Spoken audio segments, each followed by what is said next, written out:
Marilyn Cox stands in the Lincoln Heights Academy gymnasium, her white cane trembling in her grip as Kenneth Miller circles her like a predator.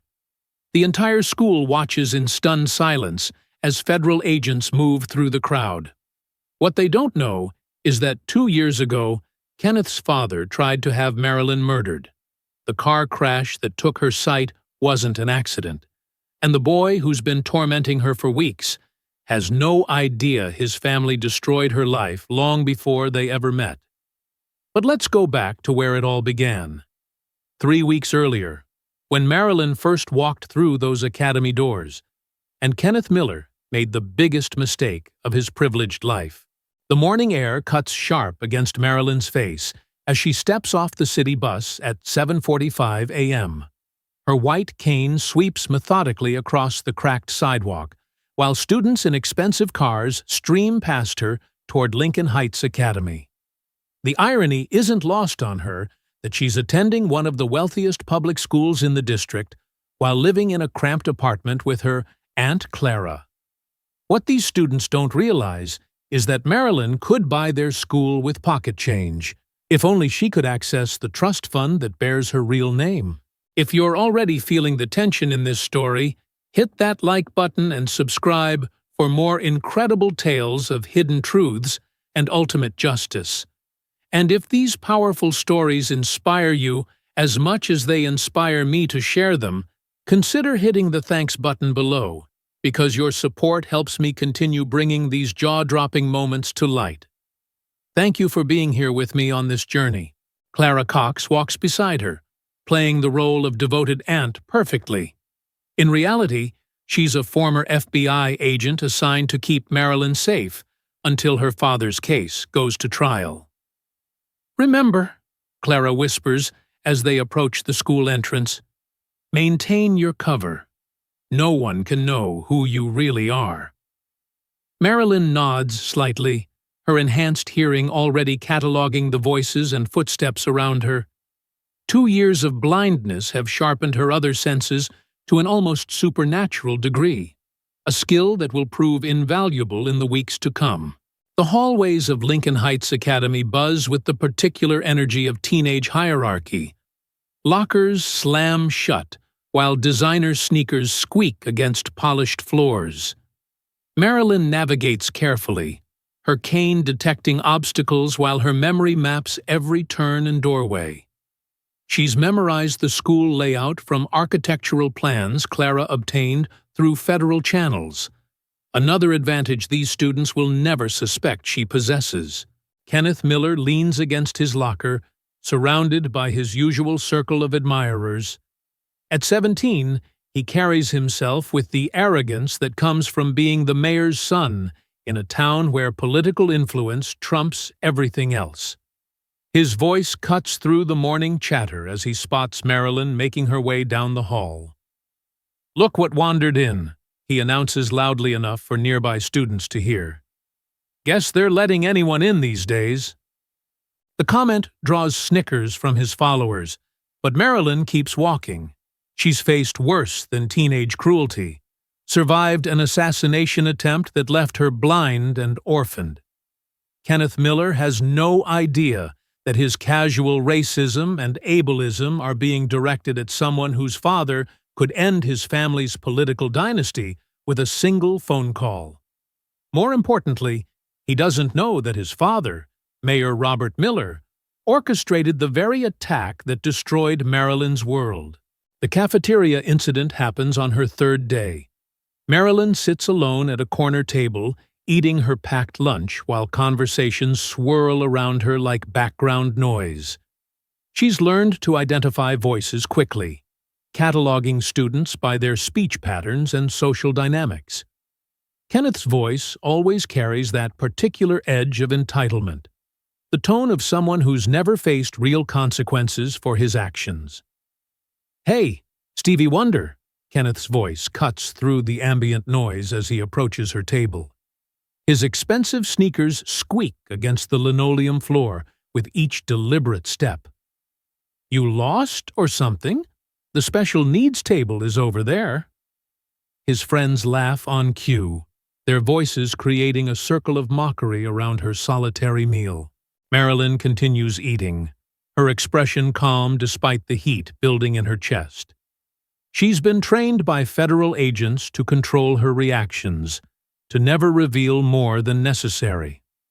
"I'm fine where I am, thank you," she responds quietly, her voice steady and polite. Years of private tutoring have given her perfect diction, another clue to her true background that Kenneth is too obtuse to notice.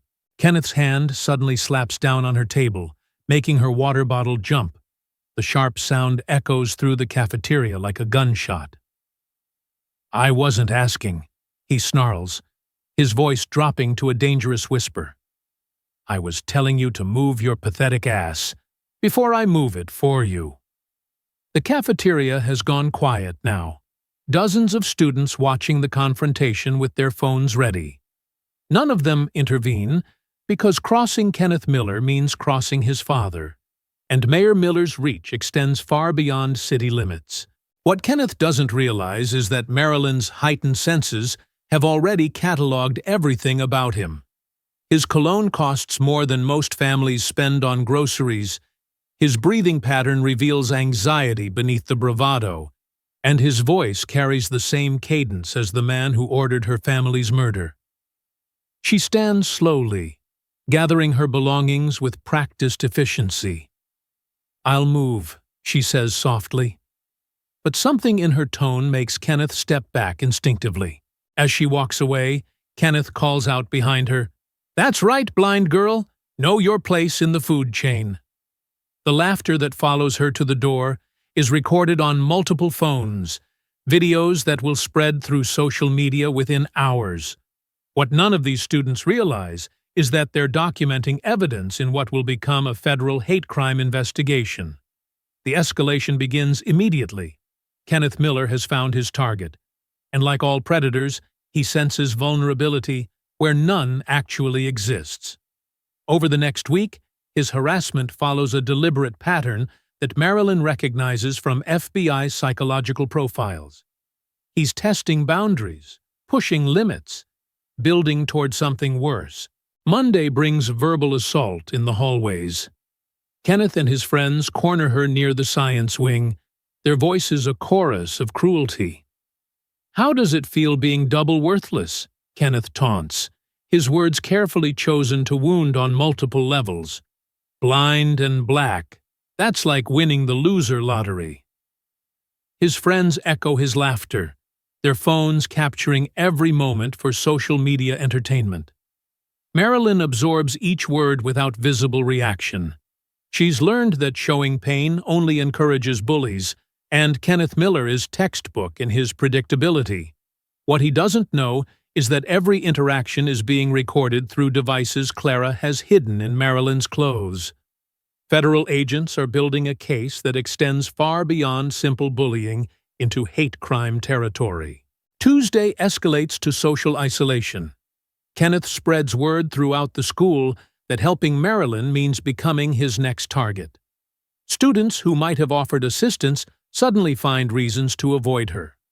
Teachers who should intervene mysteriously develop selective blindness when Kenneth's behavior crosses lines. The message is clear and effective. In Kenneth Miller's domain, crossing the mayor's son carries consequences that extend beyond school walls. Wednesday brings property destruction. Marilyn arrives at her locker to find her Braille materials soaked in coffee, her carefully organized books scattered across the floor. Kenneth stands nearby, not even bothering to hide his involvement. "Oops," he says with theatrical innocence. "Looks like someone had an accident." The security cameras that should have captured the vandalism mysteriously malfunctioned during the incident. Mayor Miller's influence reaches even into school surveillance systems. Thursday's harassment turns physical. Kenneth deliberately blocks her path in crowded hallways, forcing her to navigate around him while he makes exaggerated movements to confuse her orientation. His friends join the game, creating human obstacles that turn simple navigation into a humiliating maze. Students film the spectacle, sharing videos with captions that mock her disability. Each incident is carefully calibrated to avoid leaving visible marks while maximizing psychological damage. Friday brings public humiliation that crosses into dangerous territory. Kenneth films himself mimicking her walking style, complete with exaggerated stumbling and theatrical confusion. The video goes viral within hours, accompanied by hashtags that combine racist and ableist slurs. Comments pour in from across the district, turning Marilyn's private struggle into public entertainment. By the end of the first week, Kenneth has established complete social dominance. Marilyn eats alone, walks alone, exists in a bubble of enforced isolation. What he doesn't realize is that every cruel act, every recorded mockery, every moment of harassment is being documented by federal agents. His father's political career is about to collide with his son's sociopathic behavior in ways that will destroy both their futures. The breaking point arrives on a Tuesday afternoon in the school parking lot. The autumn air carries the scent of dying leaves, while students stream toward waiting buses and expensive cars. Marilyn walks carefully across the asphalt, her cane detecting the familiar obstacles of backpacks and puddles. She's learned to time her departure to avoid the worst of Kenneth's attention, but today he's waiting for her.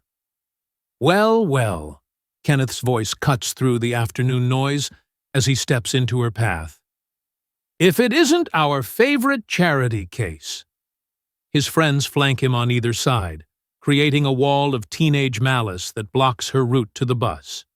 Their phones are already recording, anticipating content for their social media feeds. Marilyn stops, her grip tightening on her cane. Something feels different about today's confrontation, more charged with potential violence. "I just want to go home, Kenneth," she says quietly, using his name for the first time.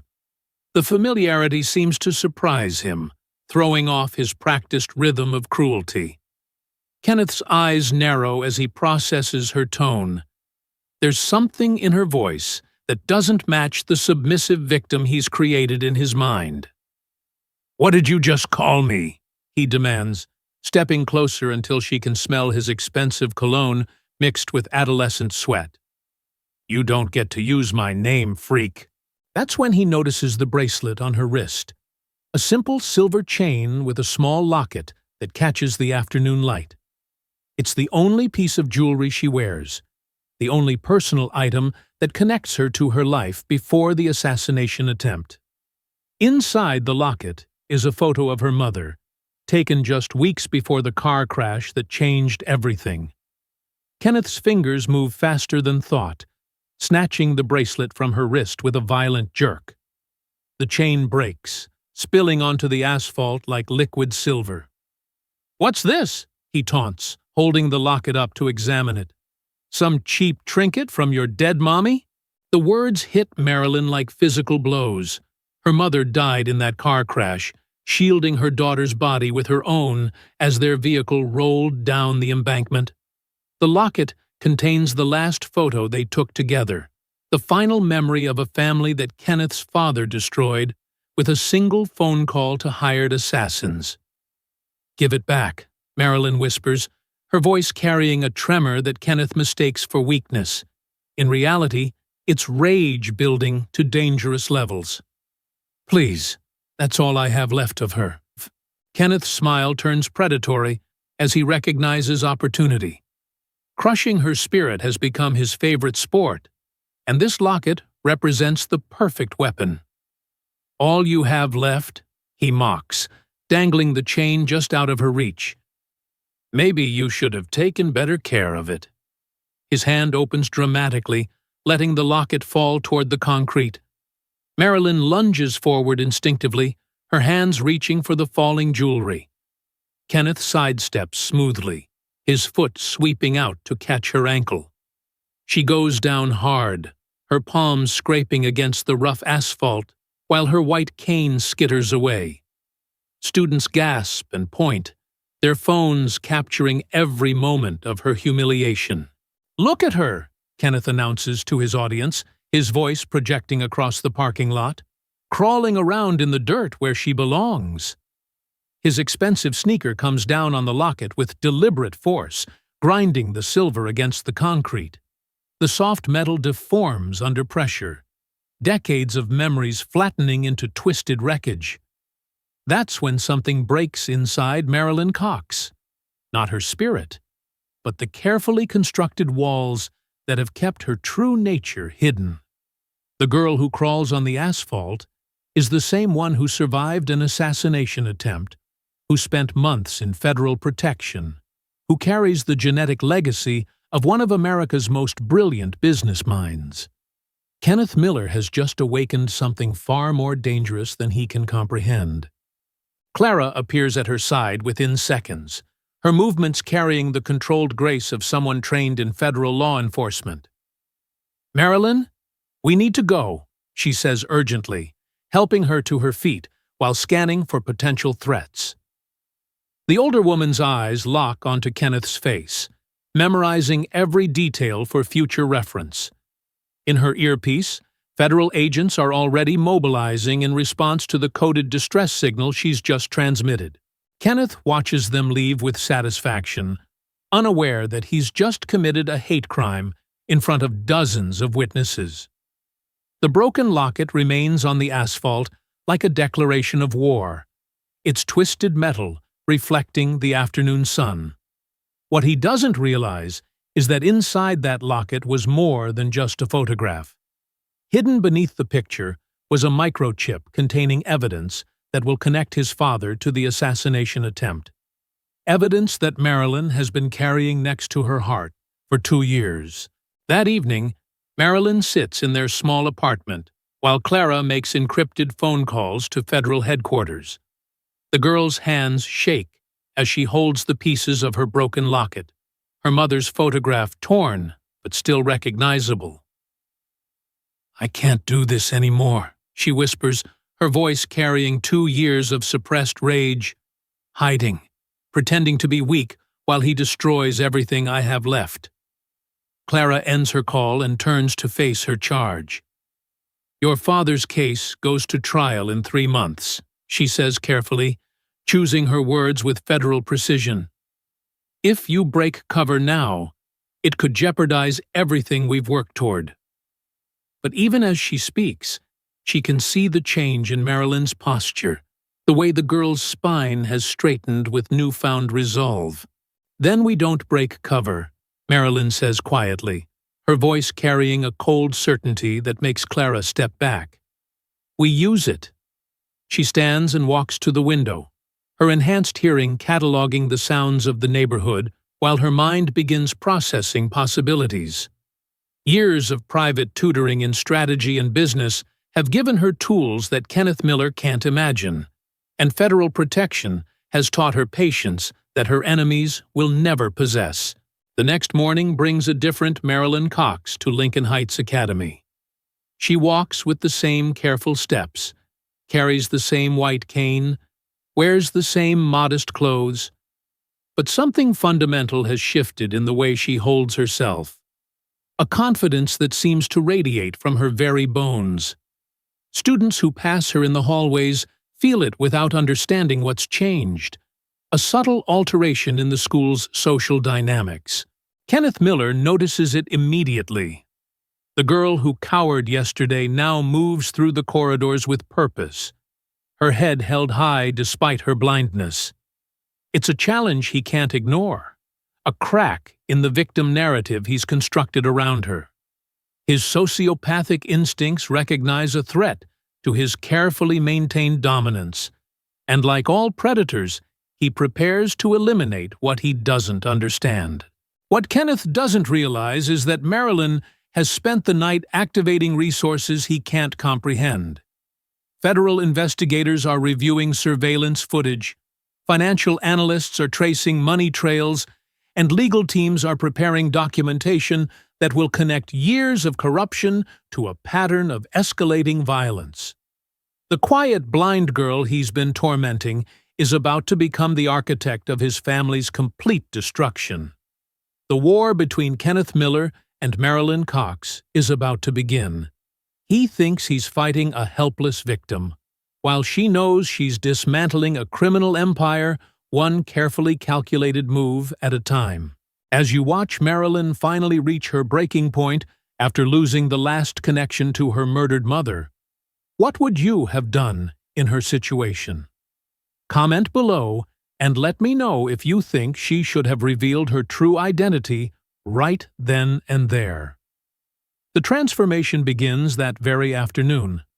Marilyn sits in the federal safe house that Clara has disguised as their modest apartment, her fingers dancing across a Braille keyboard that connects to systems Kenneth Miller could never imagine. The broken locket lies beside her like a declaration of war, its twisted metal reflecting the glow from multiple computer screens. What Kenneth destroyed wasn't just a piece of jewelry, but the last barrier between Marilyn Cox, the victim, and Marilyn Richardson, the billionaire heiress. Clara paces behind her, speaking in rapid bursts to federal handlers who have been waiting 2 years for this moment. She's ready to activate emergency protocols, she reports, her voice carrying the controlled tension of someone about to unleash carefully contained fury. The subject has given us probable cause to accelerate the timeline. Marilyn's enhanced hearing picks up every word, while her fingers access bank accounts that most people couldn't comprehend. The girl who rode the city bus this morning now has access to resources that dwarf the entire Miller family fortune. But money is just one weapon in an arsenal that includes federal investigators, legal teams, and, most importantly, evidence that will connect Mayor Miller to attempted murder. Kenneth Miller thinks he's fighting a helpless blind girl, Marilyn says quietly, her voice carrying a cold certainty that makes Clara pause her conversation. He has no idea he just declared war on someone who's been preparing for this battle her entire life. The intelligence-gathering phase unfolds over the next 3 days with surgical precision. Marilyn's apparent vulnerability becomes her greatest asset, as Kenneth and his friends discuss their plans within earshot of someone they assume can't threaten them. Federal surveillance equipment hidden in her clothes captures every conversation, building a comprehensive profile of not just teenage cruelty, but systematic harassment with racist and ableist motivations. Kenneth's voice carries clearly across the cafeteria as he plans his next assault. "The freak is getting too comfortable," he tells his inner circle, unaware that advanced recording equipment is documenting every word. Time to remind her what happens when charity cases forget their place. His friends laugh and contribute suggestions, each comment adding to a federal case file that will eventually destroy their futures. But Marilyn's investigation extends far beyond teenage bullying. Her access to Richardson Industries' resources allows her to trace financial connections that federal agents have been pursuing for months. The pattern emerges like a photograph developing in solution. Mayor Miller's corruption network extends through city contracts, school district funding, and most damning of all, payments to the criminal organization that orchestrated her family's assassination attempt. Clara watches her work with growing amazement. The girl who seemed broken just days ago now operates with the focused intensity of someone born to command corporate empires. "You're connecting dots that our best analysts missed," she observes, studying the financial flow charts spreading across multiple screens. "Your father would be proud of what you've become." Marilyn's fingers pause over the keyboard as emotion threatens to break through her analytical focus. "My father is sitting in federal prison while his daughter pretends to be poor," she says quietly, her voice carrying 2 years of suppressed rage. Kenneth Miller's father put him there, and Kenneth doesn't even know he's been tormenting the daughter of the man his family tried to murder. That's when the first piece of devastating evidence surfaces. Buried in Mayor Miller's financial records is a payment made 3 days before the car crash, money transferred to a shell company that federal investigators have connected to professional assassins. The amount matches exactly with what Marilyn's father allegedly stole, creating a motive that transforms attempted murder into a business transaction. Kenneth's harassment isn't random. Marilyn realizes her enhanced pattern recognition abilities processing information faster than most people could follow. He's been groomed to target people like me. His father created a monster and pointed him at the daughter of his greatest enemy. The first confrontation comes during Kenneth's lunch period.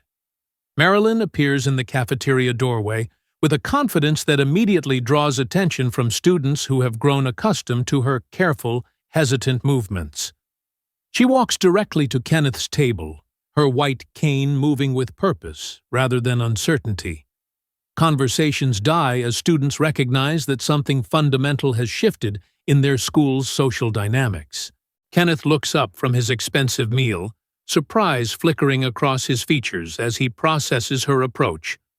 The submissive victim he's created in his mind doesn't match the girl standing before him now. "What do you want, freak?" he demands, but there's uncertainty in his voice that his friends notice immediately. Predators recognize when their prey stops acting like prey. "I want you to understand something," Marilyn says, her voice projecting across the suddenly quiet cafeteria with perfect clarity. Every cruel word, every moment of harassment, every second of your pathetic attempts at intimidation has been recorded. She pulls out a device that looks like a simple smartphone, but broadcasts Kenneth's own voice through speakers that fill the room. The recording is crystal clear. Kenneth's voice describing his plans to put the blind bitch in her place, his friends laughing as they discuss increasingly violent methods of harassment. Students throughout the cafeteria recognize their own voices participating in or encouraging the cruelty. What seemed like harmless entertainment suddenly sounds like evidence in a criminal case. Kenneth's face drains of color as he realizes the implications. "You can't record people without permission," he stammers, his usual arrogance cracking under pressure. "That's illegal." Marilyn's smile contains no warmth. "Actually, under federal hate crime statutes, recording threats and harassment is not only legal but encouraged," she responds, with the precision of someone who's spent weeks consulting with federal prosecutors. Especially when the perpetrator is the son of a public official using his family's influence to protect criminal behavior. The cafeteria erupts in whispered conversations as students process this information. Kenneth Miller, the untouchable mayor's son, is suddenly vulnerable in ways they never imagined possible. Phones appear throughout the room, this time recording Kenneth's humiliation rather than Marilyn's suffering. The power dynamic has shifted so dramatically that some students struggle to process what they're witnessing. Kenneth stands abruptly, his chair scraping against linoleum as rage overtakes calculation. "You think some recordings scare me?" he snarls, moving toward her with the threatening posture that has intimidated countless victims. "My father owns this town, and when he hears about this—" "Your father will hear about it from federal investigators," Marilyn interrupts, her voice cutting through his bluster with surgical precision. "Along with questions about financial transfers made 3 days before my family's car accident." The words land like physical blows, each syllable carrying implications that Kenneth's sociopathic mind struggles to process. For the first time in his privileged life, Kenneth Miller faces consequences he cannot escape. The girl he's been tormenting possesses resources and knowledge that threaten not just his social status, but his family's entire criminal enterprise. As he stares into her unseeing eyes, he finally begins to understand that he's been fighting someone far more dangerous than he ever imagined. The escalation over the following week transforms Lincoln Heights Academy into a battleground where traditional power structures collapse under federal scrutiny. Kenneth's attempts at retaliation only provide additional evidence for prosecutors who have been building their case with mathematical precision. Every cruel act, every moment of harassment, every abuse of his father's influence adds another charge to an indictment that will destroy multiple generations of Miller family corruption. Principal Harrison receives his first federal subpoena on a Wednesday morning. The document arrives with enough legal weight to crack his facade of administrative competence. Years of protecting Kenneth Miller suddenly become evidence of institutional discrimination, turning his career into collateral damage in a case that extends far beyond teenage bullying. The same influence that once made him untouchable now makes him criminally liable. Kenneth's social circle begins fragmenting as students realize their association with him carries legal risks. Phones that once recorded Marilyn's humiliation now capture Kenneth's increasing desperation as his carefully constructed world collapses. The mayor's son, who seemed untouchable just weeks ago, now walks through hallways where former friends avoid eye contact, and teachers document his every interaction. But Kenneth Miller doesn't surrender easily. His sociopathic nature interprets setbacks as challenges rather than warnings, pushing him toward increasingly dangerous behavior. The harassment escalates beyond verbal cruelty into physical intimidation that crosses legal lines. He corners Marilyn in empty hallways, blocks her path to classes, uses his size advantage to create fear that his words alone cannot achieve. What Kenneth doesn't realize is that federal agents have been anticipating this escalation. His psychological profile predicts violence when his traditional methods fail, and surveillance teams have been positioned to document his criminal behavior. Every threatening gesture, every moment of physical intimidation, every escalation toward violence provides additional evidence that will ensure his adult prosecution rather than juvenile consequences. The breaking point approaches like a storm that everyone can see coming. Kenneth's rage builds toward an explosion that will either destroy Marilyn or complete his own downfall. Federal agents position themselves throughout the school, while legal teams prepare documentation that will connect teenage harassment to adult conspiracy charges.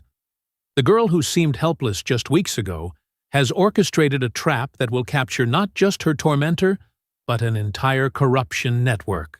The final confrontation unfolds in Lincoln Heights Academy's gymnasium during what the administration has ironically scheduled as an anti-bullying awareness assembly.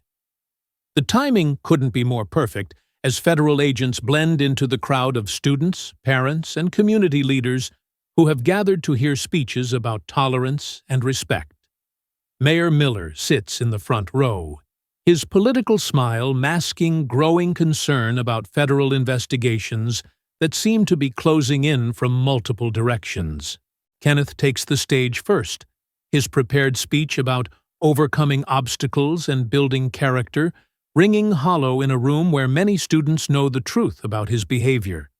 He speaks with the practiced ease of someone who's never faced real consequences, his words carrying the same arrogance that has defined his treatment of anyone he considers inferior. Marilyn enters the gymnasium as Kenneth reaches his crescendo about personal responsibility. Her appearance creates a ripple of recognition through the crowd, as students point and whisper to parents who don't yet understand the significance of the quiet girl with the white cane. She walks with a confidence that seems to radiate authority, her movements carrying none of the hesitation that once marked her as a victim. "Ladies and gentlemen," Marilyn's voice cuts through Kenneth's speech with perfect timing, her words projecting across the gymnasium with clarity that demands attention. "I'd like to share my own experience with bullying at this school." The microphone system amplifies her words, while federal agents throughout the crowd activate recording equipment that will ensure every moment is preserved for legal proceedings. Kenneth freezes mid-sentence, his political composure cracking as he realizes what's about to happen. The girl he's tormented for weeks has somehow gained access to a platform that should have been beyond her reach. Mayor Miller shifts uncomfortably in his seat, political instincts warning him that something dangerous is unfolding before his eyes. Kenneth Miller has spent weeks demonstrating exactly the kind of behavior this assembly claims to address. Marilyn continues, her voice carrying across the silent gymnasium with devastating precision. Racist harassment, disability discrimination, and systematic cruelty that extends far beyond normal teenage conflict. She produces the same device she used in the cafeteria, but now it connects to the school's audio system with technology that Kenneth can't begin to comprehend. The recordings fill the gymnasium like a symphony of cruelty. Kenneth's voice describing his harassment plans, his friends contributing suggestions for increased violence, administrators dismissing complaints about his behavior. Each moment of documented cruelty creates visible shock throughout the audience as parents and community leaders hear the systematic nature of the abuse. Kenneth's voice on the recording is particularly damning. How does it feel, being double worthless, blind and black? That's like winning the loser lottery. The words echo through speakers with digital clarity, creating a moment of absolute silence that seems to stretch toward eternity. Even his most loyal supporters struggle to defend rhetoric that crosses every line of acceptable behavior. Mayor Miller stands abruptly, his political instincts finally recognizing the scope of the disaster unfolding before him. "This is obviously doctored evidence," he declares, his voice carrying the authority of someone accustomed to controlling narratives through political pressure. "My son would never—" "Your son learned his behavior from you," Marilyn interrupts, her voice cutting through his denial with surgical precision. "Just like you learned yours from the criminal organization that paid you to orchestrate my family's murder." The accusation lands like a bomb in the crowded gymnasium, creating shockwaves that ripple through the assembled community. Federal agents throughout the crowd move simultaneously, their badges appearing like flowers blooming in spring. The anti-bullying assembly transforms into the largest federal arrest operation in the city's history. Mayor Miller's face drains of color as he realizes that his son's harassment campaign has provided the final evidence needed to connect him to attempted murder charges.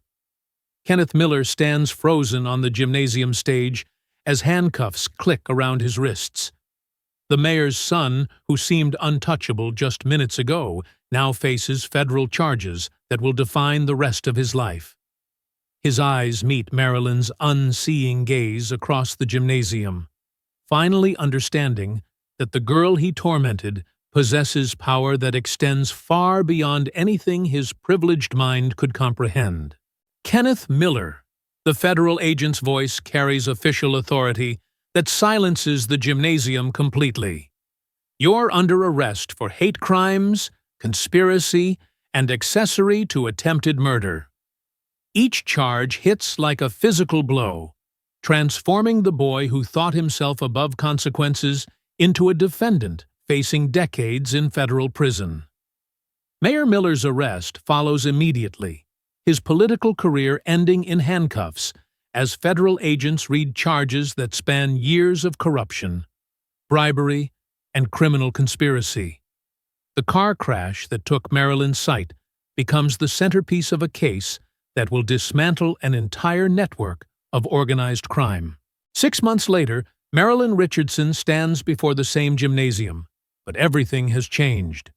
She no longer hides behind the identity of a poor student, her true heritage revealed through media coverage that transformed her story into a symbol of justice overcoming privilege. Kenneth Miller sits in federal juvenile detention, his family's wealth and influence powerless against evidence that connected teenage cruelty to adult criminality. The school has implemented comprehensive anti-bullying policies with federal oversight, transforming Lincoln Heights Academy from a playground for privileged cruelty into an example of institutional accountability. Principal Harrison's replacement takes discrimination seriously because federal monitors ensure that administrative failures carry criminal consequences. Kenneth's psychological evaluation revealed exactly what Marilyn suspected. Years of conditioning by his father had shaped him into a weapon designed to target specific types of victims. His harassment pattern matched profiles used by professional intimidators, suggesting that Mayor Miller had been grooming his son to continue the family tradition of using violence to maintain power. The Richardson Industries Scholarship Program now provides full educational support for disabled students throughout the district, ensuring that no one else faces the isolation and harassment that Marilyn endured. Her father, cleared of all charges when Mayor Miller's corruption was exposed, has dedicated significant resources to supporting victims of similar crimes. Marilyn's enhanced senses, sharpened by blindness and refined by necessity, now serve a different purpose. She works with federal investigators to identify patterns of systematic harassment in schools across the country. The girl who survived assassination and overcame harassment has become a symbol of how victims can transform trauma into justice. Kenneth Miller, serving time in federal juvenile detention, receives his psychological evaluation results that show his potential for rehabilitation depends entirely on accepting responsibility for choices that seemed inevitable when he made them. The escalation shows that his harassment campaign provided the final evidence needed to connect his father to attempted murder. The visual clue arrives when Kenneth finally sees himself clearly in security footage, watching his own cruelty with the perspective that only consequences can provide. His emotional shift from entitled rage to genuine remorse creates the ambiguous ending that defines his future. Will Kenneth Miller choose redemption through accountability, or continue the family pattern of blaming others for consequences he created? The line to remember echoes through the empty gymnasium where it all began. Sometimes the people you underestimate are the ones who change everything. Marilyn Richardson walks through those same hallways now, her white cane moving with the confidence of someone who has transformed personal tragedy into systematic change. The quiet, blind girl who seemed so vulnerable became the architect of justice that dismantled corruption spanning generations. Her story reminds everyone that assumptions about weakness often blind people to the strength that lies beneath the surface, waiting for the right moment to emerge. The bullies who targeted a blind black girl discovered too late that they had chosen the wrong victim. The billionaire's daughter who survived assassination and overcame harassment proved that true power comes not from privilege or position, but from the courage to stand up when standing up matters most. The years that follow transform Marilyn's story into something larger than personal revenge. Documentaries and news specials spread her narrative across the country, inspiring other victims to speak out against systematic harassment and institutional protection of bullies. Her foundation receives letters from students who found courage in her example. Young people who refused to accept that disability, race, or economic status should determine their worth in hallways where cruelty once reigned unchecked. Kenneth Miller's rehabilitation becomes a case study in how privilege can either destroy or redeem. Federal psychologists work with him to understand how his father's criminal influence shaped his behavior from childhood. The boy who once embodied entitled cruelty now speaks to other juvenile offenders about the devastating consequences of choices that seemed natural when he made them. His transformation remains incomplete, fragile, but real enough to offer hope for others following similar destructive paths. Lincoln Heights Academy displays a memorial plaque in its main hallway, not celebrating tragedy, but honoring the courage it takes to transform pain into positive change. Students pass it daily, reminded that the quiet person beside them might possess strength they cannot imagine, that assumptions about weakness often blind observers to the power lying dormant in unexpected places. Marilyn Richardson continues her work, her enhanced senses now serving justice rather than survival. The assassination attempt that took her sight ultimately revealed capabilities that normal vision never could have provided. She walks through corporate boardrooms and federal courtrooms with the same confidence she brought to that gymnasium confrontation. The billionaire's daughter, who survived murder and conquered harassment, has become living proof that true strength emerges not from avoiding struggle, but from transforming it into something meaningful that protects others from similar suffering.